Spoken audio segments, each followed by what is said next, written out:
Huygens theory लिखेंगे, Huygens theory.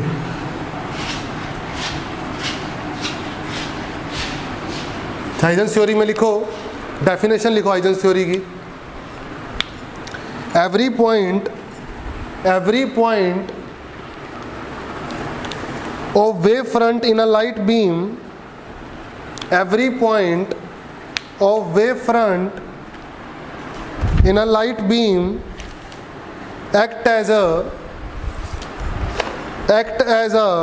new source of disturbance, act as a new source of disturbance in surrounding, act as a new source of disturbance in surrounding, called secondary wavelets, called secondary wavelets. These secondary wavelets produce their own spherical wavefronts,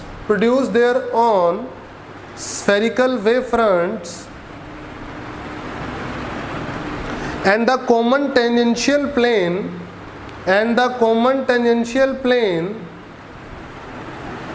of these wavefront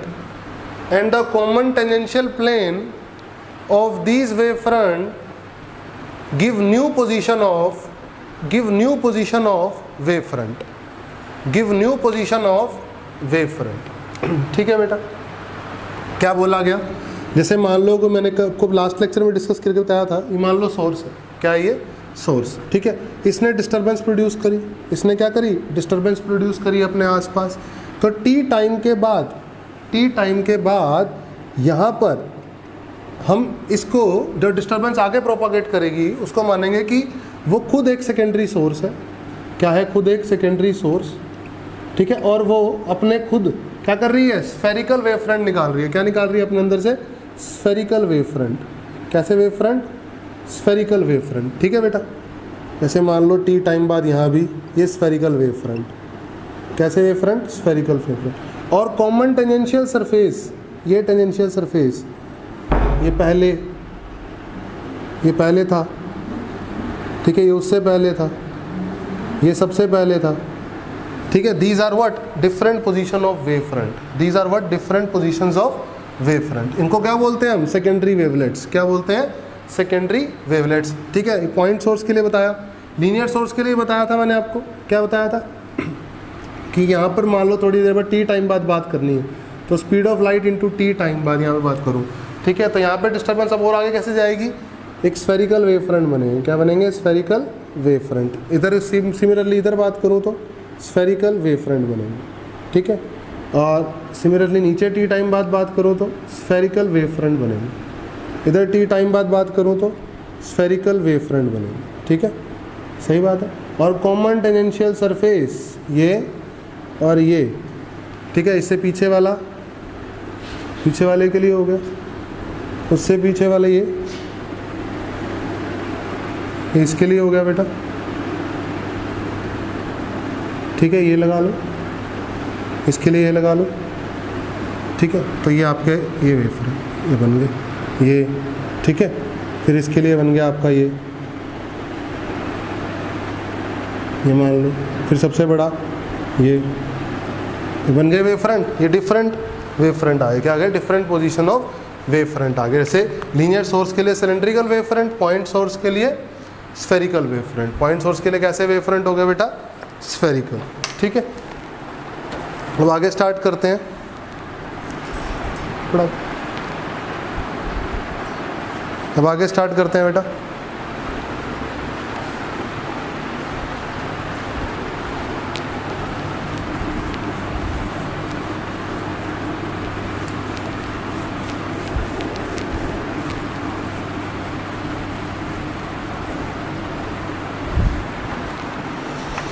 ठीक है, अब देखो, जैसे मैं बोलूं कि मान लो reflection हो रहा है। क्या हो रहा है? रिफ्लेक्शन। ठीक है, तो ये दो रेज है मेरी, पैरेलल आ रही हैं और इस सरफेस से रिफ्लेक्ट करती हैं। इस सरफेस से क्या करती हैं बेटा? रिफ्लेक्ट करती हैं मान लो, ठीक है। और इनका वेव फ्रंट क्या होगा, ये होंगे पैरेलल प्लेन्स, ये वेव फ्रंट होंगे नहीं होंगे, these are what wave fronts, ठीक है, पैरेलल प्लेन्स। अब ये एंगल ऑफ इंसिडेंस मान लो आई है, एंगल ऑफ इंसिडेंस मान लो आई है, रिफ्लेक्ट कर गई रे, ये कर गई रिफ्लेक्ट और यहाँ से ऐसे कर गई, ठीक है बेटा। अब ये क्या है, वेव फ्रंट है, फाइनल वेव फ्रंट्स, ये क्या है, final wave fronts after reflection, after reflection, ये before reflection wave fronts, before reflection wave fronts है, ठीक है बेटा। जी 1 2, ठीक है, ये 3 4 5 क्या है, after reflection wave fronts, after reflection wave fronts. हमें क्या बोला गया कि मान लो पहले इन दोनों रेज के बीच में थिकनेस मान लो t थी, तो फाइनल थिकनेस क्या होगी इनके बीच में, t प्राइम होगी, मान लो कितनी होगी, t प्राइम। पहले थिकनेस कितनी थी t, आफ्टर रिफ्लेक्शन थिकनेस कितनी होगी, मान लो t प्राइम। तो आपसे पूछा गया कि t प्राइम t से बड़ा है, t प्राइम से बड़ा है, t और t प्राइम बराबर है, इनमें से बताओ कौन सा ऑप्शन करेक्ट है, विच ऑप्शन इज करेक्ट, आपसे पूछा गया विच ऑप्शन इज करेक्ट, ठीक है। तो हम क्या करेंगे बेटा, आप ध्यान से देखेंगे, देखो बेटा इधर सभी बच्चे, ठीक है, रिफ्लेक्शन से पहले की बात करते हैं, रिफ्लेक्शन से पहले की, मान लो ये दो रे थी, ठीक है, नहीं थी बेटा, ठीक है, और ये जो था ये डिस्टेंस, ये कितना था, t था, कितना था बेटा ये t, ठीक है। ये एंगल ऑफ इंसिडेंस कितना था, i था, कितना था ये i, ये a पॉइंट नाम था, इसको नाम दे दो b, ठीक है, जैसे ये a हो गया और ये क्या हो गया b, ठीक है बेटा। अब क्या करोगे बेटा, अब ये i है तो 90 माइनस i, तो ये कितना होगा, i होगा, कितना होगा ये i, तो क्या करोगे आप, t अपॉन ए बी, कितना आ जाएगा बेटा, cos, t upon A B कितना आ जाएगा, कोसाई। तो बेटा t की वैल्यू कितनी आ जाएगी, ए बी कोसाई, कितनी आ जाएगी, ए बी कोसाई आ जाएगी t की वैल्यू, सही बात है। आफ्टर रिफ्लेक्शन बात करते हैं, चलो आफ्टर रिफ्लेक्शन, आफ्टर रिफ्लेक्शन ये पॉइंट है, ये बी पॉइंट है, ये ऐसे गई और ये ऐसे गई, ठीक है। आफ्टर रिफ्लेक्शन से परपेंडिकुलर गिराओ, ये हो गया टी प्राइम, क्या हो गया ये टी प्राइम।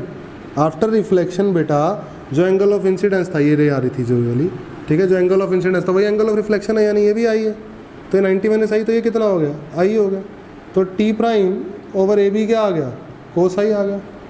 तो टी प्राइम कितना आ गया, A B cos, T prime कितना आ गया, ए बी कोसाई।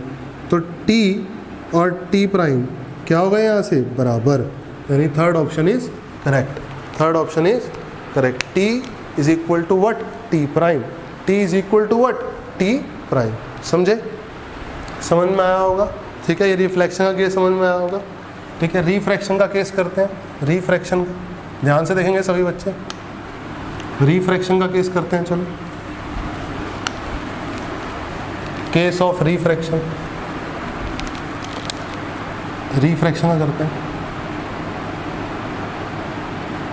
रिफ्रैक्शन में क्या था बेटा, मान लो ये बाउंड्री थी, ऊपर मीडियम क्या था n1, नीचे मीडियम क्या था, मान लो n2, ठीक है। फिर रेज आई, मान लो ये पैरेलल रेज आ रही है, कैसी रेज आ रही हैं, पैरेलल, ठीक है बेटा।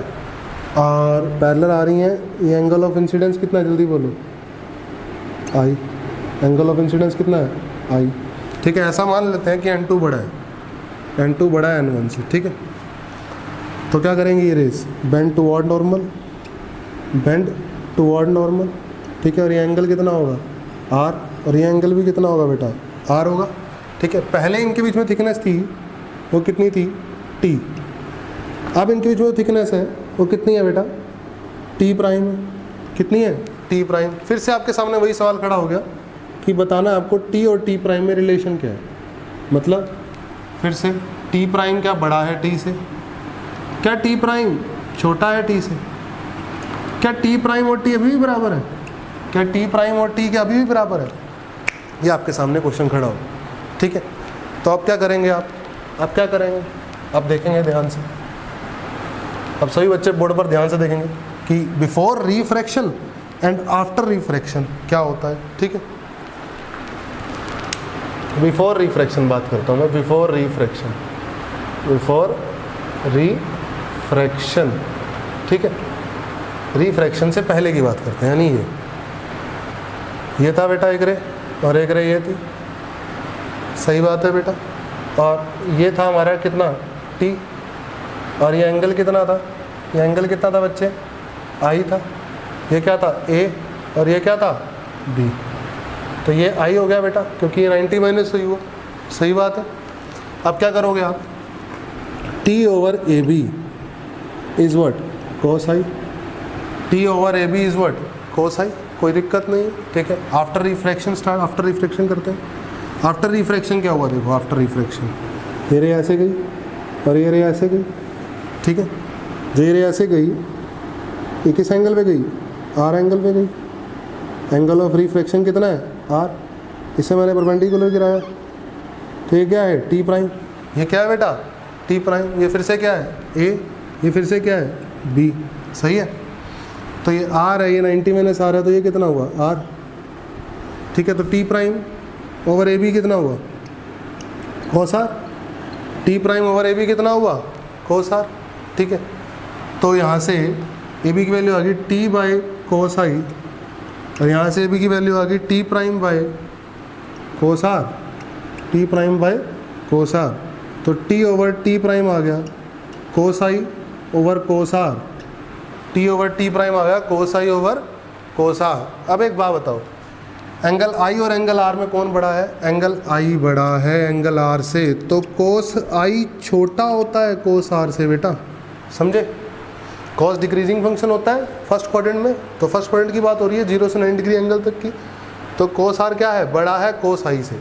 अगर cos R बड़ा है cos I से, तो ये नंबर क्या हो गया 1 से छोटा, ये नंबर क्या हो गया 1 से छोटा। तो T प्राइम और T में कौन बड़ा हुआ, T प्राइम और T में, तो T ओवर T प्राइम हो गया 1 से छोटा, तो T प्राइम बड़ा हो गया T से, first option is correct. T prime बड़ा हो गया T से, फर्स्ट ऑप्शन इज करेक्ट। तब जब क्या हुआ हमारा, रेज रेयर से डेंसर गई, अगर डेंसर से रेयर जाती तो T प्राइम क्या होता, छोटा T से, ठीक है। तो मतलब डेंसर में रेज खुल जाती है, डेंसर मीडियम में रेज क्या करती हैं और वाइड हो जाती है, सही है, समझ में आ गया होगा, ठीक है। और अब रिफ्रैक्शंस के लिए वेव फ्रंट्स की पोजीशन, रिफ्रैक्शन के लिए वेव फ्रंट की बात कर लेते हैं। देखो ध्यान से, वेव फ्रंट देखो कैसे कैसे बने। रिफ्रैक्शन के लिए अगर मैं बात करूं, रिफ्रैक्शन के लिए देखो ध्यान से कि पहले रेज ऐसी थी, तो पहले वेव फ्रंट क्या थे, पैरेलल प्लेन्स, देखो वेव फ्रंट है ना पैरेलल प्लेन्स, ठीक है। और बाद में ये नॉर्मल हुआ, ये नॉर्मल हुआ, बाद में भी वेव फ्रंट क्या है, पैरेलल प्लेन्स ही हैं, बाद में भी वेव फ्रंट क्या है बेटा, पैरेलल प्लेन्स ही हैं। इनिशियल वेव फ्रंट और पैरेलल वेव फ्रंट दोनों क्या है, पैरेलल प्लेन्स है, दोनों क्या है, पैरेलल प्लेन्स है। समझ में आ गया होगा आपको, ठीक है। तो रिफ्रैक्शन के लिए भी आप समझ गए और रिफ्लेक्शन के लिए भी आप समझ गए, ठीक है, कोई दिक्कत वाली बात नहीं है इसमें, तो ठीक है, ओके। आगे बात करते हैं थोड़ा कि वेव फ्रंट्स बनाते हैं हम, ठीक है, कैसे बनेंगे, ध्यान से देखेंगे सभी बच्चे। वेव फ्रंट्स बनाऊंगा डिफरेंट डिफरेंट, देखो मिरर लेंस है केस इसके लिए, ठीक है, ध्यान से देखेंगे, देखो ध्यान से। Wave fronts sketch, wave fronts sketch, ठीक है बेटा। वेव फ्रंट स्केच में बात करता हूँ, सबसे पहले मैं बात करता हूँ कनकेव मिरर के लिए। मान लो ये कनकेव मिरर, ध्यान से देखेंगे सभी बच्चे, ये क्या है, कनकेव मिरर, कोई दिक्कत नहीं, ठीक है, अच्छी बात है, कोई दिक्कत नहीं। रेज कैसे आ रही हैं, पैरेलल आ रही हैं, रेज कैसे आ रही हैं बेटा, पैरेलल आ रही हैं, ठीक है। तो इनिशियल वेव फ्रंट क्या हुआ, ये हुए परपेंडिकुलर प्लेन्स, परपेंडिकुलर प्लेन्स हुए इनिशियल वेव फ्रंट, ठीक है। और ये रेज कहाँ मीट करेंगी, सारी कहाँ मीट करेंगी बेटा, फोकस पे, कहाँ मीट करेंगी सारी की सारी रेज, फोकस पे। और फोकस कितना होता है आपका, r/2 होता है, फोकस कितना होता है आपका r/2। और सेंटर ऑफ कर्वेचर क्या होता है, r, सेंटर ऑफ कर्वेचर क्या होता है बेटा आपका आर होता है, ठीक है। तो अगर मैं बात करूँ तो ये तो सेंटर ऑफ कर्वेचर के लिए हो गया, ठीक है ना। ध्यान से देखो, जो मैंने सर्कल ड्रॉ किया है ये किसका ड्रॉ किया, ओरिजिनल स्फीयर का। जिस स्फीयर से मिरर काटा गया, जिस स्फीयर से ये मिरर काटा गया है उसका मैंने यहाँ ड्रॉ किया है बेटा, ये सर्कल, ठीक है, स्फीयर ड्रॉ किया मान लो, ठीक है। अब ये रेज यहाँ मीट कर रही है बेटा, ये रेज कहाँ मीट कर रही है, यहाँ पे मीट कर रही है। ये कितना है, r/2, ये कितना है बेटा, r/2। तो इसको सेंटर मान के तो वेव फ्रंट कैसे होंगे, देखो ध्यान से,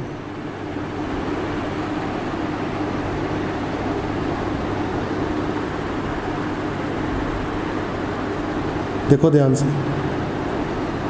these are the position, this is the position of wave front, these are wave fronts, final wave fronts after reflex, ये ठीक है। और ये हटा दो, पीछे तो बन नहीं सकता, ठीक है। ये वेव फ्रंट्स हैं, ठीक है।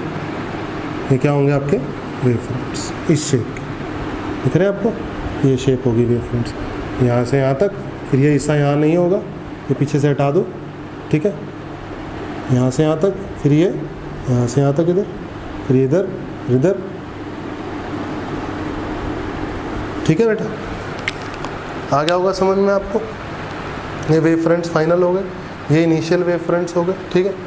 कन्वेक्स मिरर की बात करो, कन्वेक्स मिरर की बात करें तो मान लो ये कन्वेक्स मिरर है, क्या है ये, कन्वेक्स मिरर, ठीक है। और फिर से रेज आ रही हैं पैरेलल रेज आ रही है, ठीक है, पैरेलल रेज आ रही है, कोई दिक्कत नहीं।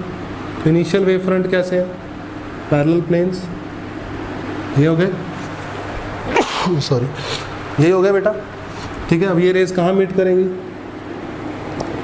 कहाँ मीट करेंगी ये रेज, फोकस पे, वर्चुअल फोकस, ठीक है बेटा। तो ये रेज यहाँ मीट करेंगी, मान लो ये यहाँ मीट करेंगी, ठीक है।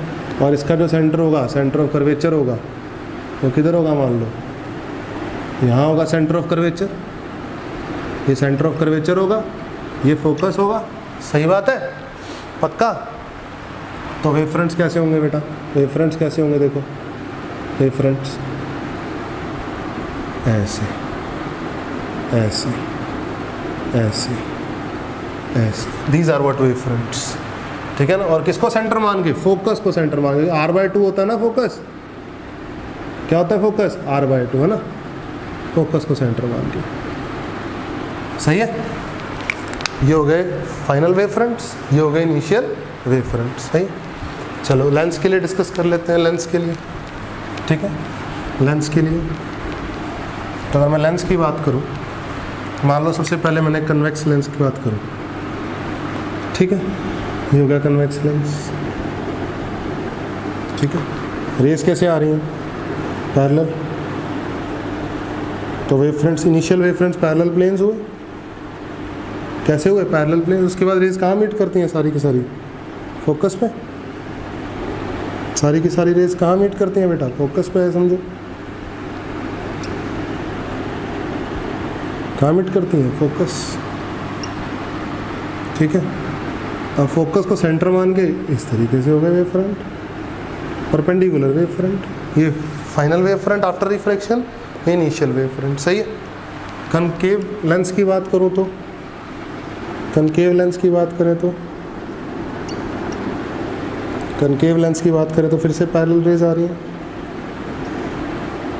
ठीक है। इनिशियल वेव फ्रंट ये हुआ पैरेलल प्लेन्स, सही है। अब फिर रेज कैसे गई, डाइवर्ज हो गई, क्या हो गई, डाइवर्ज हो गई सारी रेज। और ये कहाँ मीट करेंगी, सारी की सारी पीछे, सही है। सारी की सारी रेज कहाँ मीट करेंगी, पीछे। तो ये हो गए wave front, these are what wave fronts, ठीक है। वेव फ्रंट्स हमेशा प्रोपागेशन के परपेंडिकुलर बनाने हैं, वेव फ्रंट्स हमेशा प्रोपागेशन के क्या बनाने हैं, परपेंडिकुलर बनाने हैं, ठीक है बेटा, समझ में आ गया होगा अच्छे से, ठीक है। तो ये आपके वेव फ्रंट्स हो गए, ठीक है। इसको बोलते हैं, ये कैसे वेव फ्रंट है बेटा, ये इस तरफ सेंटर है हमारा, बोलो ये रेज कैसी हैं, कन्वर्जिंग, ठीक है। ये रेज कैसी हैं, डाइवर्जिंग, डाइवर्जिंग वेव फ्रंट हो गए। ये कन्वर्जिंग रेज के वेव फ्रंट हो गए। ये कैसी डाइवर्जिंग, डाइवर्जिंग, तो ये डाइवर्जिंग रेज के वेव फ्रंट हो गए, ठीक है बेटा, क्लियर होगा। और प्लेन सरफेस से, ग्लास स्लैब से और प्लेन मिरर से हम बना ही चुके हैं, जिसमें हमने टी प्राइम और टी वाली इक्वेशन को प्रूव किया था कि सेम होते हैं टी प्राइम और टी की वैल्यू, उसमें हम कर ही चुके हैं वो चीज़ तो, ठीक है। तो हमने वेव फ्रंट स्केच बनाए, क्या बनाए, वेव फ्रंट स्केच बनाए, समझ में आया होगा आपको, ठीक है। तो आपको वेव फ्रंट्स पता चल गया। हाइजेंस थ्योरी की मैंने आपको डेफिनेशन लिखवा दी है, हाइजेंस थ्योरी समझा दी है। सेकेंडरी वेवलेट्स बनते हैं, उसमें क्या बनते हैं, सेकेंडरी वेवलेट्स बनते हैं, वो क्लियर कर लिया है हमने, ठीक है। अब हम नेक्स्ट डिस्कस करेंगे इंटरफेरेंस। क्या डिस्कस करेंगे, इंटरफेरेंस क्या होता है, ठीक है। When two coherent, इंटरफेरेंस लिखो, इंटरफेरेंस में लिखो when two coherent light source waves, when two coherent light source waves superpose on each other at a particular point, superpose on each other at a particular point, then intensity at that point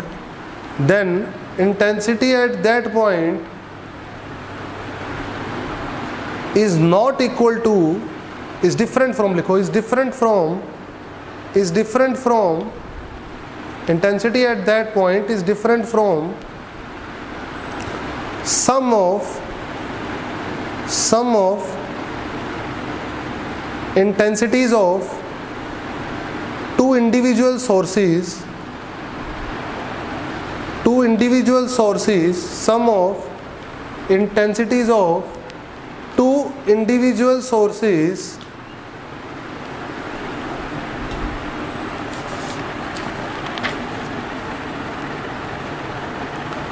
full stop. This modification in intensity,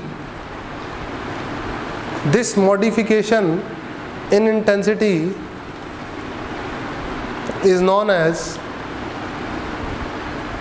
interference of light waves, ठीक है। थोड़ा समझते हैं आराम से, देखो भाई ध्यान से सुनो मेरी बात, ठीक है। सबसे पहली बात तो बेटा कोहेरेंट सोर्सेज लेंगे हम कैसे सोर्सेज लेंगे, कोहेरेंट सोर्सेज। मैंने कोहेरेंट सोर्सेज के बारे में बताया आपको। कोहेरेंट सोर्सेज वो सोर्सेज होते हैं जिनका फेज टाइम पे डिपेंड नहीं करता और जिनकी फ्रीक्वेंसी सेम होती है, दोनों सेम बात होती है, ठीक है ना। जिनकी फ्रीक्वेंसीज क्या होती है, सेम होती हैं, ठीक है। हम कोहेरेंट सोर्स पढ़ेंगे जब इंटरफेरेंस पढ़ेंगे। कोहेरेंट सोर्सेज का इंटरफेरेंस ही सस्टेन्ड होता है, हमें दिखाई देता है, हमें मैक्सिमा मिनिमा एक प्रॉपर पैटर्न दिखाई देता है, ठीक है। अगर इनकोहेरेंट सोर्सेज होंगे, अगर सोर्सेज कैसे होंगे, इनकोहेरेंट होंगे। इनकोहेरेंट मतलब फ्रीक्वेंसी सेम नहीं होगी दो सोर्सेज की, और इनका इंटरफेरेंस अगर हम पढ़ेंगे तो उनका सुपरपोजिशन अगर हम पढ़ेंगे तो सस्टेन इंटरफेरेंस नहीं मिलेगा, वहाँ पर एक प्रॉपर पैटर्न नहीं होगा, मैक्सिमम इंटेंसिटी मिनिमम इंटेंसिटी नहीं मिलेगी, बिल्कुल हौच पौच मिलेगा। आप समझ नहीं पाओगे कहाँ पे मैक्सिमम है, कहाँ पे ब्राइट है, कहाँ पे लाइट है, ठीक है, कहाँ पे डार्क है। लेकिन अगर कोहेरेंट सोर्सेज होंगे तो एक प्रॉपर पैटर्न मिलता है। क्या मिलता है, एक प्रॉपर पैटर्न मिलता है, ठीक है। क्योंकि यहाँ पर क्या मिलता है, सस्टेन इंटरफेरेंस, और वहाँ पे मिलता है टेम्पररी इंटरफेरेंस, ठीक है। चलो कोहेरेंट सोर्सेज की बात करूँ तो फ्रीक्वेंसी सेम है, तो हम एक सिंप्लीफाई इक्वेशन ले लेते हैं वेव की, y = a1 sin ω t ले लेते हैं, और दूसरी ले लेते हैं y2 a2 sin ω t plus दोनों के बीच में कुछ फेज ले लेते हैं, ऐसा समझो, ठीक है। ओमेगा दोनों का सेम रखा, ओमेगा मतलब फ्रीक्वेंसी सेम रखी, ठीक है। अब मान लो कि एक ये डिस्टर्बेंस प्रोड्यूस कर रहा है और एक ये डिस्टर्बेंस प्रोड्यूस कर रहा है, दोनों वाई डायरेक्शन में डिस्टर्बेंस प्रोड्यूस हो रही हैं, तो सुपर पोजिशन क्या कहलाएगा, y1 + y2 कहलाएगा। सुपर पोजिशन दोनों वैसा क्या कहलाएगा, y1 + y2, ठीक है। तो y1 कितना आएगा, a1 sin ω t plus a2 sin ω t cos phi plus a2 cos ω t sin phi, यही तो कहलाएगा बेटा, ये वही कहलाएगा कि नहीं कहलाएगा, सही बात है। तो इसको कैसे लिख लोगे आप, इसको लिख लोगे आप इस तरीके से, a1 + a2 cos phi into sin ω t plus a2 sin phi cos omega T. ऐसे लिख सकते हो क्या, नहीं लिख सकते हो आप? बिल्कुल लिख सकते हो। तो आप मैथ्स में जानते हैं, मैथ्स पढ़ते हैं आप लोग, मैथ्स में आप ये यूज़ करते हैं, देखो y equal to a sin x plus b cos x use करते हैं मैथ्स में आप ये, ठीक है। कैसे यूज़ करते हैं इसको? आप अंडर रूट ए स्क्वायर प्लस बी स्क्वायर से मल्टीप्लाई डिवाइड कराते हैं कि नहीं कराते हैं? बिल्कुल कराते हैं, ठीक है। अंडर रूट ए स्क्वायर प्लस बी स्क्वायर से ऐसा करने से क्या होता है, a upon under root A square plus B square मिलता है इंटू साइन एक्स मिलता है, plus b upon under root ए स्क्वायर प्लस बी स्क्वायर मिलता है इंटू कॉस एक्स मिलता है भाई, सही बात है। तो एक ट्रायंगल एज्यूम करते थे, मैथ्स याद करो, मैथ्स पढ़ा रहा हूँ, ठीक है। तो इस एंगल को मान लो कुछ दिनों के लिए थीटा, क्या मान लो? थीटा। तो ये क्या हो गया आपका, आप एक काम करो, इसको मान लो a, इसको मान लो b और इसको मान लो अंडर रूट ए स्क्वायर प्लस बी स्क्वायर। अब मुझे सोच समझ के ये बताओ कि अंडर रूट ए square plus B square into क्या लिखता हूँ, a upon under root A square plus B square cos theta है और b अपॉन अंडर रूट ए square plus B square sine theta है। तो cos theta sine x plus b, cos theta sine x plus sine theta cos x, तो क्या बन जाएगा ये, sine theta plus x. बन जाएगा कि नहीं बन जाएगा भाई, बोलो? बन जाएगा। ये यूज़ करते थे मैथ्स में, वही सेम मैं काम यहाँ पे करूँगा। अब अगर मैं यही काम सेम यहाँ पे करूँगा तो ध्यान से देखो, साइन ओमेगा टी लिखा है, कोस ओमेगा टी लिखा है, तो यानी ये सारा का सारा क्या हुआ मेरे लिए, ए, और ये सारा का सारा क्या हुआ मेरे लिए, बी। सही बात है, जहाँ पर ये ए बी थे, बोलो। तो मैंने क्या किया भाई, y equal to under root of A square plus B square, है ना। तो यानी इसका स्क्वायर और इसका स्क्वायर ऐड करना है यहाँ पर, तो कितना आएगा, a1 plus a2 cos phi का whole square plus a2 square sine square phi आएगा, बोलो सही बात है। साथ ही साथ अब क्या लिखूंगा, a upon under root A square plus B square, तो a ये था, यानी a1 plus a2 cos phi upon under root this under root, ये मान लेते हैं r आएगा, क्या आएगा, ये सारा सॉल्व करके मान लो r, सिंप्लीफाई कर रहा हूँ मैं, ठीक है। इंटू लिख दो, इसके साथ इंटू में लिख दो साइन ओमेगा टी, क्या लिख दो, साइन ओमेगा टी प्लस, अच्छा ये क्या है, a2 साइन फाई अपॉन ये सारा का सारा फिर से, उसको मैंने क्या बोल रखा है, r, इंटू में लिख दो कोस ओमेगा टी। बेटा कैलकुलेशन बचाने के लिए लिख रहा हूँ मैं, और कुछ नहीं, ठीक है। तो मैंने क्या लिखा यहाँ पर, क्या है ये है r, ये सारा r है, मैंने आपको बताया अभी, ठीक है। और ये क्या लिखा हुआ है, आप ध्यान से देखो, दिस अपॉन r, यानी a upon under root A square plus B square क्या होता है, साइन थीटा, तो इसको मान लो साइन थीटा, कॉस थीटा मान लो इसको, a1 प्लस a2, क्योंकि ये a है, ठीक है। तो a upon under root A square B square तो कॉस थीटा है। सिमिलरली दिस, एक ट्रायंगल मान लो ना यहाँ पे भाई, इसको मान लो a1 plus a2 cos phi और इसको मान लो a2 sin फाई, और इनका रिजल्टेंट जो सॉल्व हो जाएगा उसको मान लो r, ठीक है ना।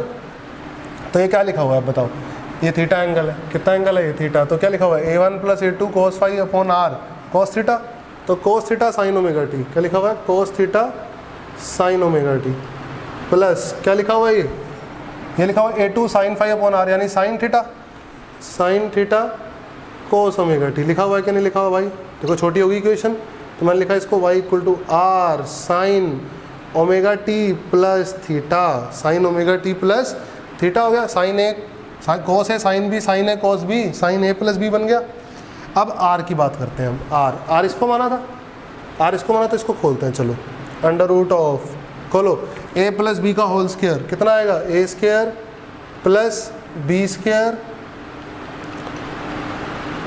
प्लस 2ab, यानी 2a1 a2 cos phi, 2a1 a2 cos phi, सही बात है। और ये अंडर रूट के अंदर ही चल रहा है भाई, plus a2 square sine square phi, सही बात है। तो r कितना आएगा यहाँ पे, r की वैल्यू कितनी आएगी, अब देखो भाई मेरे भाई, a2 square cos square phi और a2 square sine square phi, इन दोनों में से a2 स्क्वायर कॉमन ले लो तो sine square phi plus cos square phi 1 हो गया। कितना आ गया, a1 square plus a2 square plus 2a1 a2 cos phi, r बन गया कि नहीं बन गया मेरे भाई, r आ गया, r आ गया। अब बात करते हैं थीटा की, थीटा की बात करते हैं, चलो। थीटा कितना है जल्दी बताओ, tan थीटा मिला पड़ा हमें, कितना मिला पड़ा है tan थीटा, tan थीटा मिला पड़ा है हमें परपेंडिकुलर अपॉन बेस, यानी a2 का sin phi upon a1 plus a2 का cos फाई, मिला पड़ा है tan थीटा भी हमें tan थीटा भी मिल गया, हमें r भी मिल गया। ठीक है, दोनों चीज़ें मिल गई हमें, tan थीटा भी मिल गया, हमें r भी मिल गया। चलो बहुत बढ़िया। अब मैं इसको साफ कर रहा हूँ। ठीक है, साफ करने के बाद हम प्रॉपर रिजल्ट पर आते हैं कि हमने पढ़ा क्या, सीखा गया। ठीक है ना, हम किस इक्वेशन पे पहुँचे हैं, वो इक्वेशन क्या है, क्या दिखा रही है वो इक्वेशन, उस इक्वेशन से क्या निकल के आ सकता है, सारी बातें करेंगे। ठीक है, एक बार मैं इसको इरेज कर रहा हूँ सारे को। ठीक है,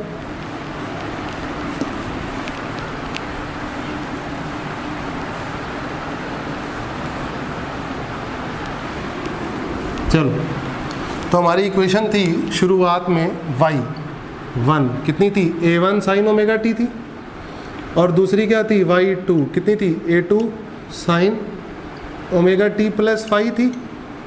इन दोनों का जो रिजल्टेंट आया था y, वो मैंने क्या निकाला, r sin omega t plus theta निकाला, जहाँ पर r कितना आया, under root of a1 square plus a2 square plus 2a1 a2 cos phi आया, और वहाँ पर tan थीटा कितना आया, tan थीटा आया a2 sin phi upon a1 plus a2 cos phi. बोलो सही बात है कि नहीं, सही बात है कि नहीं, बिल्कुल सही बात है। यही तो करा हमने, ये रिजल्ट तो निकाले हमने। अब ध्यान से देखो यार, अगर मैं बोलूँ याद करो वेक्टर्स, याद करो अपना बचपन का वेक्टर्स, 11th क्लास में वेक्टर्स पढ़ाया था। क्या कराया था वेक्टर्स में, मान लो ये a1 है, मान लो ये a2 है, तो इनका रिजल्टेंट कैसे निकालते हो, मान लो इनके बीच में फाई एंगल है, तो रिजल्टेंट निकालते थे पैरेललोग्राम बना के। ये पैरेललोग्राम बनाते थे कि नहीं बनाते थे, ठीक है बनाते थे, बिल्कुल बनाते थे, कोई दिक्कत नहीं। और इस पैरेललोग्राम का डायगोनल, इस पैरेललोग्राम का जो डायगोनल था वो क्या होता था, रिजल्टेंट होता था आर। अरे बोलो, तो उस आर की वैल्यू याद करो क्या होती थी, under root of a1 square plus a2 square plus 2a1 a2 cos phi. और जो a1 का r के साथ एंगल होता था वो थीटा होता था, याद करो। तो tan थीटा कितना आता था वहाँ पर, tan थीटा आता था a2 sin phi upon a1 plus a2 cos phi. तो ध्यान से देखो, ये दोनों इक्वेशन वही तो है, ये दोनों इक्वेशन वही तो है। मतलब क्या सीखा आपने, मतलब आपने ये सीखा, अगर दो कोहेरेंट सोर्सेज का सुपरपोजिशन होता है, अगर दो कोहेरेंट सोर्सेज का सुपरपोजिशन होता है तो उनके एम्पलीट्यूड्स का वेक्टर सम होता है। उन रिजल्टेंट वेव में उनके एम्पलीट्यूड्स का क्या होता है, वेक्टर सम होता है। क्या होता है, वेक्टर सम।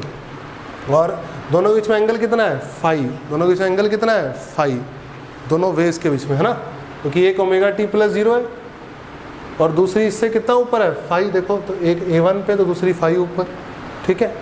और नेट देखो थीटा ऊपर इससे, तो a1 से थीटा ऊपर, सही है, ओके। तो ये था इंटरफेरेंस। नेक्स्ट लेक्चर में मैं आपको बताऊंगा कि किस तरीके से आप इंटेंसिटी के साथ रिलेशन निकालेंगे। फिर जो इंटरफेरेंस पढ़ा है वो कितने टाइप का होगा, कंस्ट्रक्टिव, डिस्ट्रक्टिव, और ये सब बातें हम डिस्कस करेंगे, काफ़ी डिटेल में करेंगे। और ठीक है, तो आज का लेक्चर यहीं पर ही कंप्लीट कर रहा हूँ, ठीक है। इसको अच्छे से रिवाइज करके आएंगे।